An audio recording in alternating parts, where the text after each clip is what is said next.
Hi అండి అందరికీ welcome back to my channel nurses career hub. So ఈరోజు మనం డిస్కస్ చేసుకోబోయే topic hand washing technique. So ఈ హ్యాండ్ వాషింగ్ టెక్నిక్ అనేది చాలా బేసిక్ అండ్ ఇంపార్టెంట్ ప్రొసీజర్.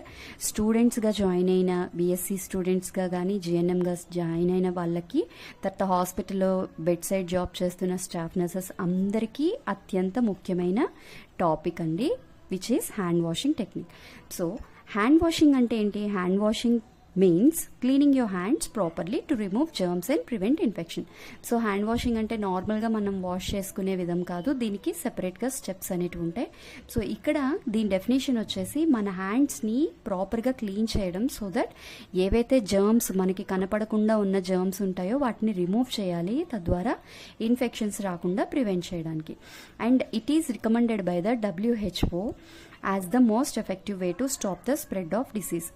ఈ హ్యాండ్ వాషింగ్ టెక్నిక్ అనేది WHO వాళ్ళే రికమెండ్ చేశారు. ఇక్కడ WHO అంటే ఏంటి? World health organisation. సో ఒక ఎఫెక్టివ్ వేగా వాళ్ళే రికమెండ్ చేశారు in order to stop the spread of disease. So coming to the step by step hand washing techniques. So ఇక్కడ నేను అన్ని స్టెప్స్ని ఇంక్లూడ్ చేశాను. లైక్ స్టెప్ 1 నుంచే యాడ్ చేశాను, అంటే వెట్టింగ్ యువర్ హ్యాండ్స్ నుంచి స్టార్ట్ చేశాను. కానీ జనరల్గా మీరు ఇది స్టెప్ 3 ఉంది కదా, ఇక్కడ నుంచి గుర్తుపెట్టుకుంటే చాలా ఇంపార్టెంట్.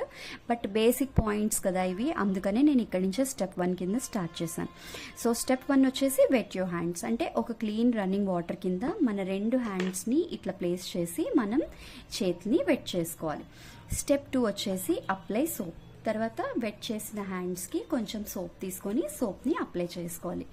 అండ్ ఇనఫ్ సోప్ తీసుకోవాలి, మొత్తం మన చేతి యొక్క అన్ని పార్ట్స్ కవర్ అవ్వాలి. స్టెప్ 3 ఇక్కడ నుంచి మెయిన్ థింగ్ స్టార్ట్ అవుతుంది, మెయిన్ టెక్నిక్స్ అనేటివి స్టార్ట్ అవుతాయి, which is rub palms together. Soap ఏదైతే తీసుకున్నామో ఆ సోప్ని తీసుకొని పామ్స్ రెండింటిని ఇట్లా రబ్ చేస్తాం.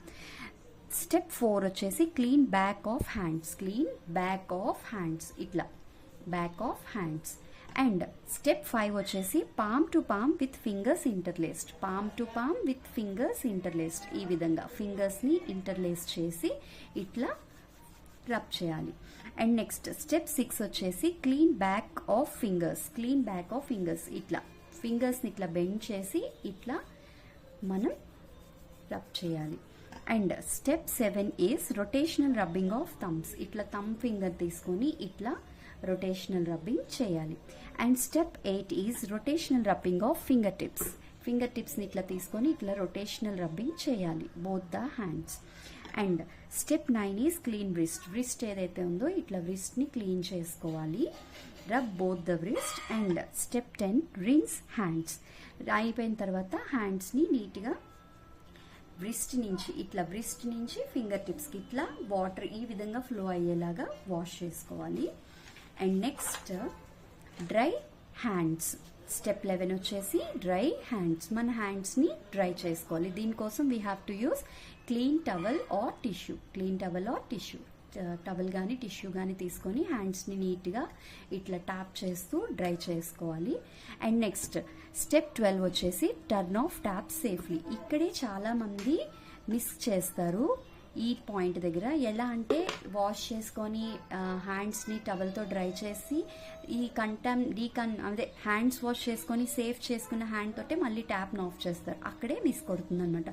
So here what we have to do is, ఏదైతే టవల్ టిష్యూ మనం తీసుకున్నామో హ్యాండ్స్ని డ్రై చేయడానికో దాంతోటే మనం ట్యాప్ని ఆఫ్ చేయాలి. ఈ టిప్ని అందరూ గుర్తుపెట్టుకోండి. అండ్ ఇక్కడ మీకు ఒక ఈజీ ట్రిక్ ఇస్తున్నాను గుర్తుపెట్టుకోవడానికి, which is palm to palm, back fingers, thumb, tips and wrist. ఈ పాయింట్స్, ఈ ఫ్లో ఇలా గుర్తుపెట్టుకుంటే కనుక రేపొద్దున్న మీకు ఎవరైనా ఇంటర్వ్యూలో అడిగినా, హాస్పిటల్లో ఎవరైనా విజిట్కి వచ్చినప్పుడు అడిగినా మీరు ఈజీగా చెప్పగలుగుతారు. అండ్ డ్యూరేషన్ వచ్చేసి ఫర్ హ్యాండ్ వాషింగ్ అయితే 20 to 40 seconds. అదే ఆల్కహాల్ బేస్డ్ హ్యాండ్ రబ్ అయితే 20 to 30 seconds. ఈ ప్రాసెస్ ఏదైతే నేను చెప్పానో ఈ ప్రాసెస్ అంతటికి మీరు తీసుకోవాల్సిన టైం 20 to 40 seconds. అదే ఆల్కహాల్ బేస్డ్ హ్యాండ్ రబ్కి అయితే 20 to 30 seconds. And follow for the second part. Thank you.